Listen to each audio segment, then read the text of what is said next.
El cine clásico en la SER. Sucedió una noche.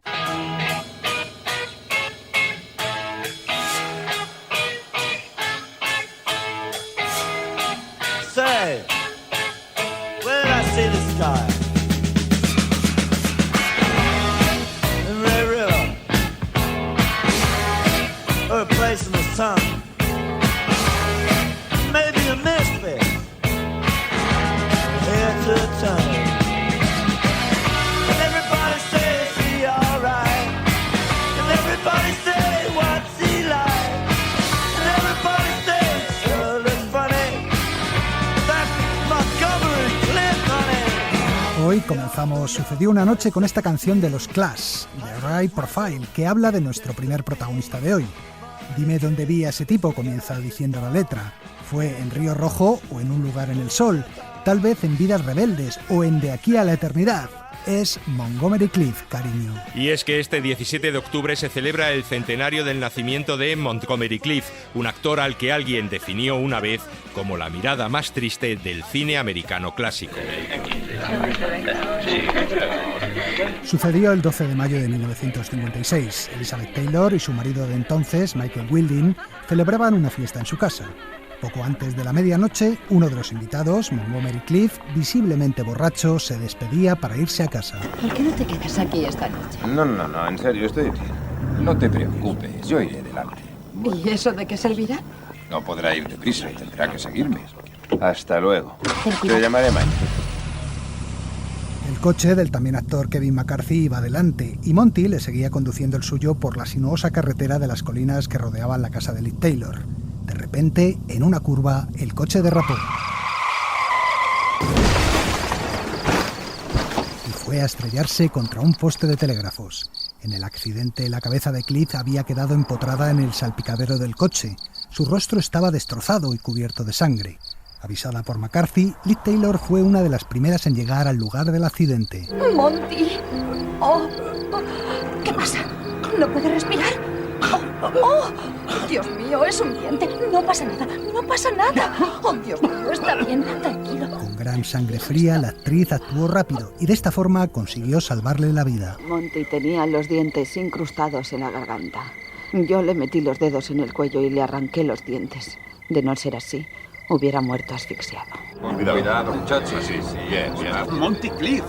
El actor fue trasladado al hospital, donde tuvieron que realizarle varias intervenciones quirúrgicas para recomponer su rostro. He perdido 4 muelas, tengo la nariz rota, fracturada la mandíbula superior y bajo la nariz tengo partido el labio. La fractura de la mandíbula me llega hasta la oreja. Estoy encantador. Clift pasó varias semanas en el hospital. Al ser dado de alta, retiró todos los espejos de la casa. Montgomery Clift pertenecía a la llamada generación del Actors Studio, la de Marlon Brando, James Dean o Paul Newman.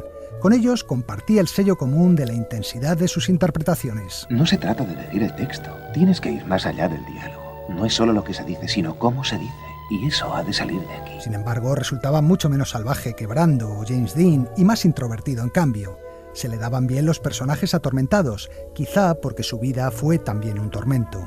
Marilyn Monroe dijo de él: Monty es la única persona que conozco cuya vida es peor que la mía. Monty era homosexual, pero le costaba asumirlo. No lo entiendo.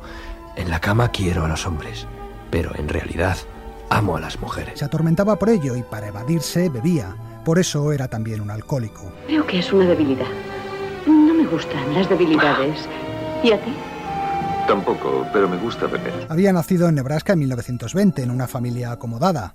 De niño viajó con su madre por toda Europa y aprendió alemán y francés, pero la Gran Depresión arruinó a su familia, que tuvo que instalarse en Nueva York.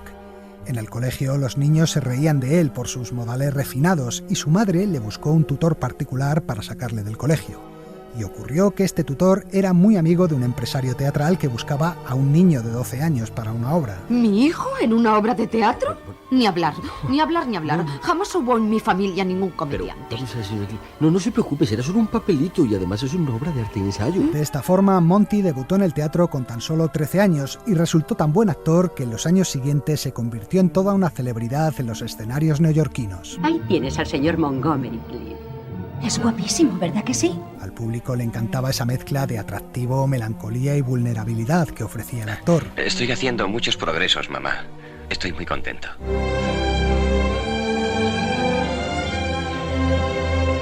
Clift vivía entregado al teatro y durante mucho tiempo rechazó las ofertas que le llegaban de Hollywood.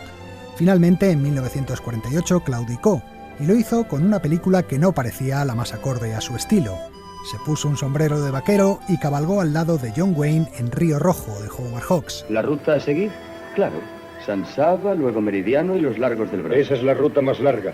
Sé que es la ruta más larga, pero encontraremos agua buena, agua pura hasta Río Rojo. Con su siguiente película, Los Ángeles Perdidos, fue nominado al Oscar y poco después alcanzó el estrellato definitivo con Un lugar en el sol, donde conoció a la que a partir de entonces iba a ser su mejor amiga. Me llamo Elizabeth Taylor. Y yo, Monty Clift. ¿Sabes lo que dicen por ahí? Que eres una simple chica de portada. ¿Eso es lo que quieres? ¿Ser un objeto? Porque para serte sincero, Bessie May, yo no trabajo muy bien con un maniquí. Entonces será mejor que me enseñes, porque mis mejores papeles los he hecho con un caballo y un perro. Con Un lugar en el sol consiguió su segunda nominación al Oscar y 2 años después repitió candidatura con De aquí a la eternidad. ¿Desde cuándo estás en el ejército, Prewitt? ¿5 años? ¿5 y medio? Sí. ¿Y no crees que ya es hora de que aprendas algo? Aquí el que es boxeador tiene ventajas y el que no lo es tiene que ser buen soldado.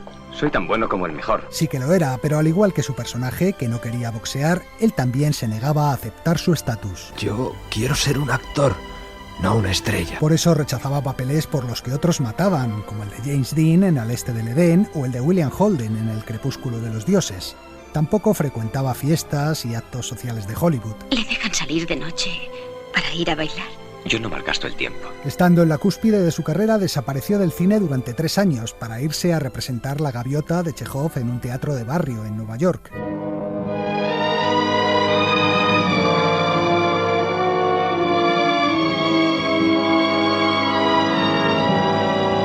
En 1957 regresó al cine con la película El árbol de la vida y parecía en buena forma. Va bien.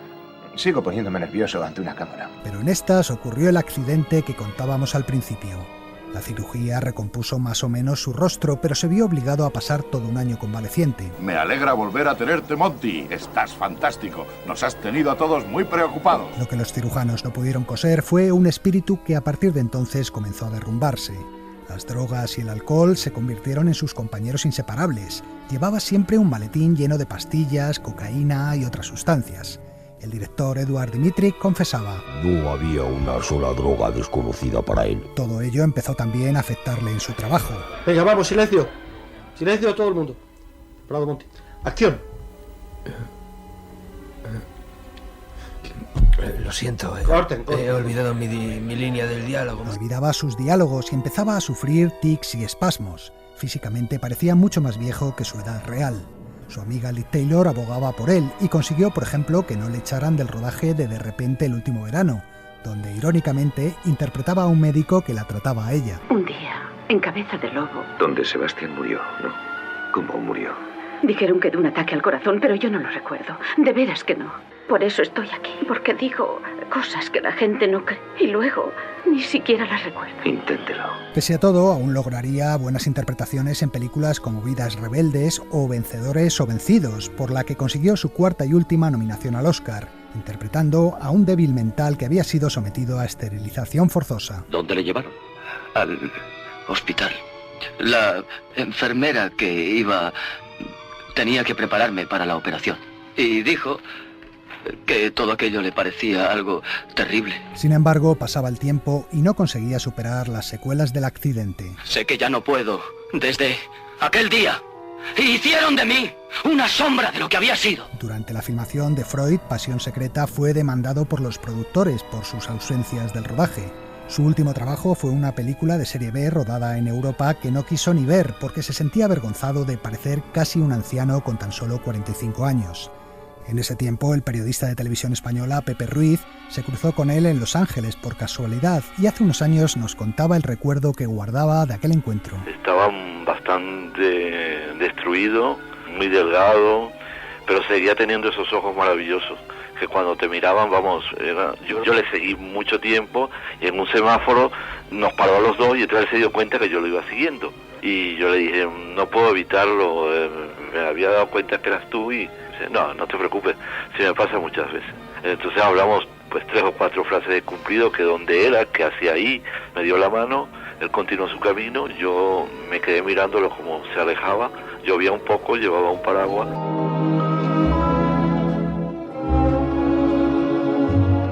Unos meses después, el 23 de julio de 1966, el enfermero particular que vivía en su casa lo encontró muerto en su habitación. Se encontró a Monty tendido en la cama con las gafas puestas y desnudo. El brazo derecho estaba doblado y tenía los puños apretados. No había señales de trauma. En el dormitorio había un departamento para bebidas, pero no se encontraron botellas vacías por el suelo. Tampoco había notas ni armas. La causa oficial de la muerte fue una oclusión de la arteria coronaria, pero todos sabían que había comenzado a morir mucho antes. ¿Qué ocurre? Monty ha muerto. Era un corazón destrozado. Nadie podía salvarle. A su entierro apenas acudió un puñado de amigos. Su muerte tampoco apareció en las primeras páginas de los diarios. Durante su autodestrucción muchos se habían ido olvidando de él, pero el tiempo acabó por reivindicarle. Hizo que sus interpretaciones en películas como las ya citadas y otras como Yo confieso, El baile de los malditos o La heredera le colocaran entre los mejores actores de su tiempo. Montgomery Clift solo hizo 17 películas, no le dio tiempo a más. Como dijo una de sus amigas, su muerte ha sido el suicidio más largo de la historia de Hollywood.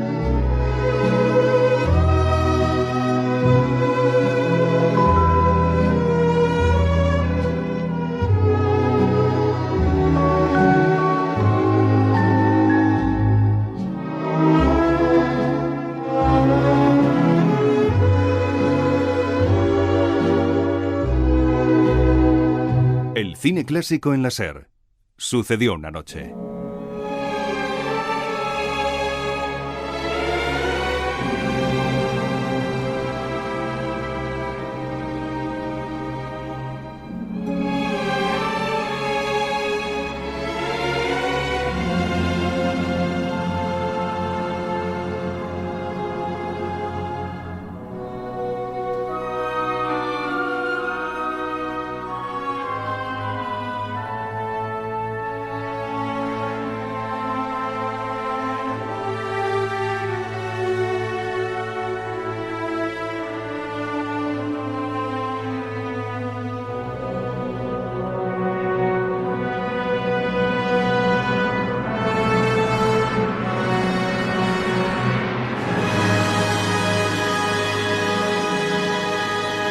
Suena el tema central de La noche del demonio, una película dirigida por Jacques Tourneur y protagonizada por Dana Andrews en 1957.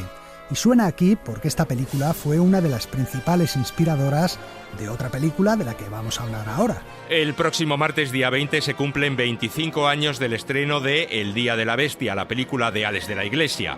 Un buen momento para hacer memoria y contaros lo que sabemos de ella.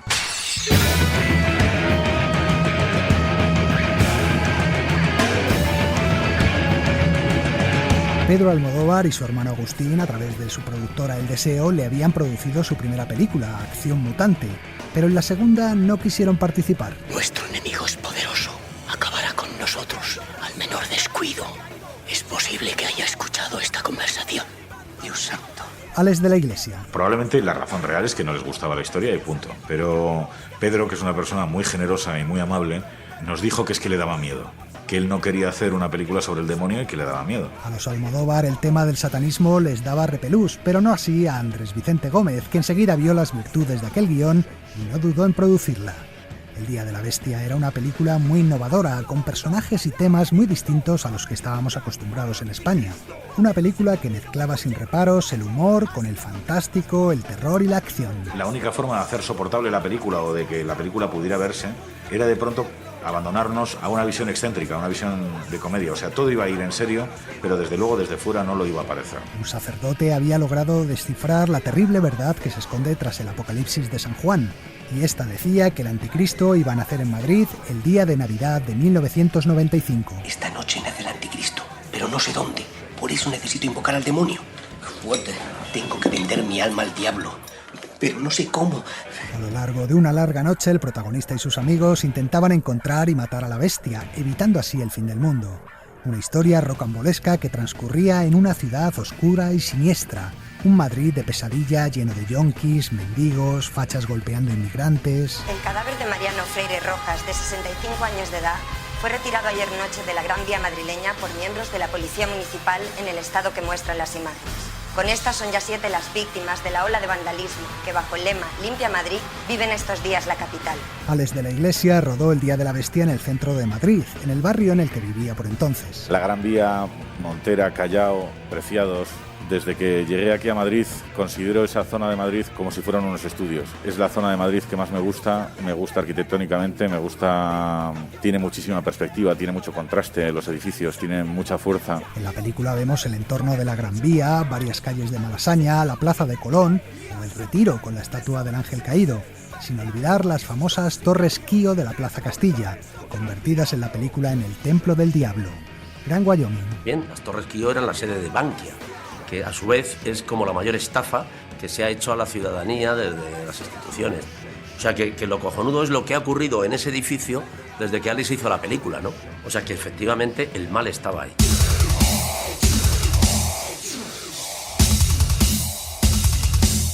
La película tenía cosas de La Semilla del Diablo de Polanski o de La Noche del Demonio de Jacques Tourneur, como decíamos antes, pero también del cine de Berlanga. Y como referentes literarios, Alex citaba 2, H.P. Lovecraft y Cervantes. Claro, es un tío que está loco y que tiene un colega. Inmediatamente surgió el Quijote, o sea, también lo teníamos en la cabeza, ¿no? De pronto, pues, el tipo ese llano, normal y campechano que le acompaña no deja de ser Sancho Panza, ¿no? Y él, pues, es un loco que ve monstruos, ¿no? Usted es cura, ¿no? Sí. ¿Cómo va así vestido? Bueno, en realidad soy catedrático de teología. Sí, eso es lo del catecismo, ¿no? Yo es que de ética, ¿sabes? Yo conocía a Santiago, pero no pensaba que Santiago realmente era capaz de hacer un papel como ese, en ese momento. Y había pensado en Javier Bardem. Bueno, mi primera idea fue Gabino Diego. Gabino Diego me dijo amablemente que jamás haría una película como esa. Y Javier Bardem me dijo que él prefería hacer papeles de homosexual introvertido, y luego lo hizo, es curioso, luego lo hizo. Santiago Segura y el malogrado Alex Angulo formaron una de las parejas más inolvidables del cine español contemporáneo. Como sabéis, el actor falleció en un accidente de tráfico en 2014. Alex Angulo era un tío especialmente fácil de tratar, o sea, porque era muy agradable, muy relajado, muy sin poses, sin dobleces. Nunca le he visto perder el control. Era un tío tan agradable que me da rabia tener que estar hablando de él en pasado, ¿sabes? También nos dejó hace 3 años otra de las protagonistas, Terele Pávez. El mundo está lleno de hijos de puta. Hay más que ver cómo se pone esta calle cuando llega la noche. Todos son putas, negros, drogadictos, asesinos. ¡Qué asco! Terele Pávez estaba un poco olvidada por entonces. Llevaba varios años sin hacer cine y Alex de la Iglesia la quiso rescatar. Yo creí que iba a hacer otra cosa, que iba a hacer una cosa mucho más amable, mucho más... Y me he reído mucho sacándome la persona hecha polvo y machacada que son los personajes que hace. Gracias al Día de la Bestia, la actriz inició una segunda etapa de éxito en su carrera e incluso ganaría un Goya con otra película del director, Las Brujas de Zugarramurdi. El tercer cruzado a la caza de la bestia era un italiano, el actor y cantante Armando de Razza, que daba vida a un parapsicólogo muy berlusquiano. ¿Usted es Cabón? ¿El de la tele? Sí. A mi madre le encanta. Nathalie Seseña, Jaime Blanch, Enrique Villén y otros buenos secundarios completaban el reparto. Incluso podemos ver al hoy imprescindible Antonio de la Torre en sus comienzos, haciendo un papelito de 10 segundos como dependiente de la FNAC. Perdón, ¿qué pasa? No, es que me dicen arriba que si puede usted subir a juguete un momento. Pero no ves que estoy ocupado. Dile que luego subo. También se utilizaron algunos actores no profesionales, como el hombre que hacía de abuelo de Santiago Segura. Este es mi abuelo, es un cachondo. Ahora nada por ir en pelota por toda la casa. Dicen que es falta de riego, pero yo no me creo nada. El otro día me dijo que había visto a la Virgen. Es la hostia. Era un tipo muy querido por esta zona, por este barrio. Muy gracioso y claro, le queríamos dar un papel y tal y le dimos el de abuelo desnudo.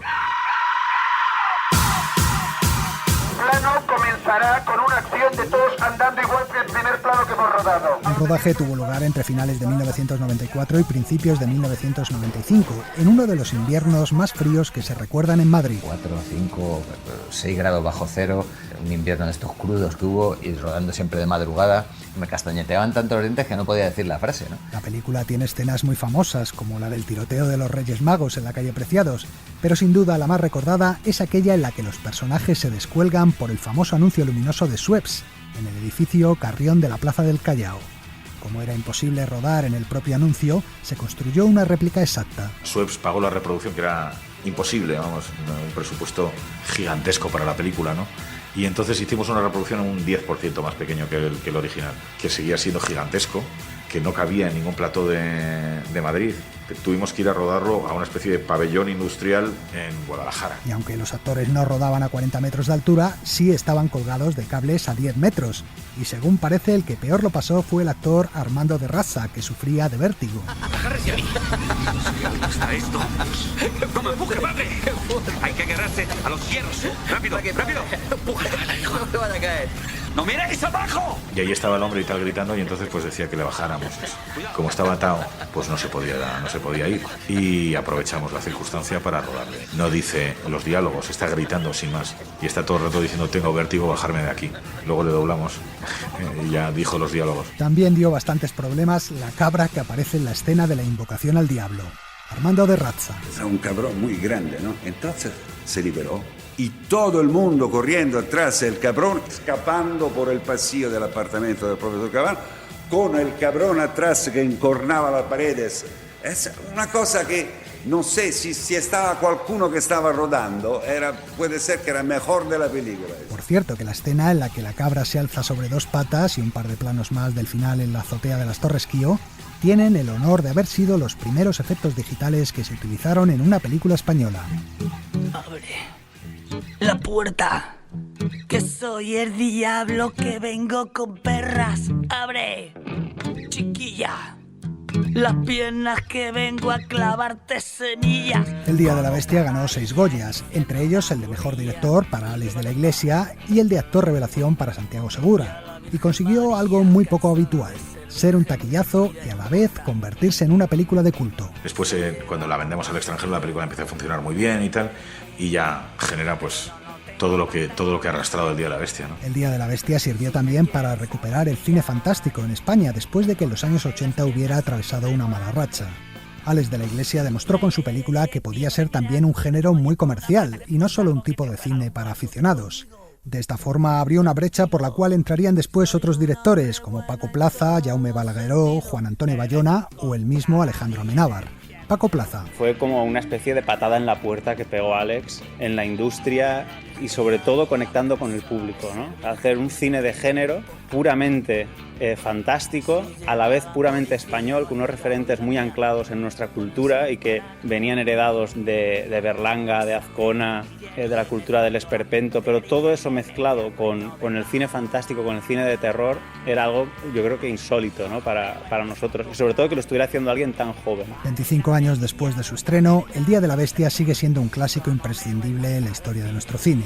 Una película rompedora que fue el principio de muchas cosas y que situó a Alex de la Iglesia como uno de los directores españoles más importantes de las últimas décadas. Quizás es la película que más me define, ¿no? O sea, en el sentido de que está todo en ello, ¿no? O sea, es decir, está la pasión por lo histriónico, por lo exagerado, el terror, la ternura de un individuo pequeñito que al final es el protagonista, un final desencantado y tal. Todo eso forma parte del cine que luego he ido haciendo, ¿no? Ya llega el olor, meto la cabeza, ya hay más que hablar. Ya llega el olor, meto la cabeza, ya hay más que hablar.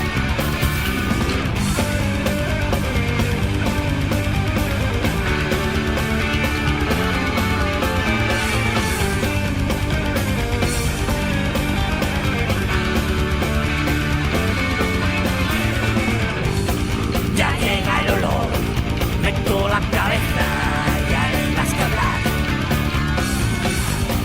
Ya llega el olor, meto la cabeza, ya hay más que hablar.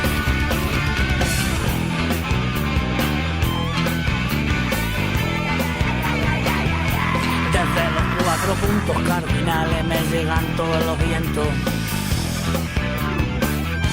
No sé lo que me pasa, que tengo todos los aires metidos en el cuerpo. En el cuerpo.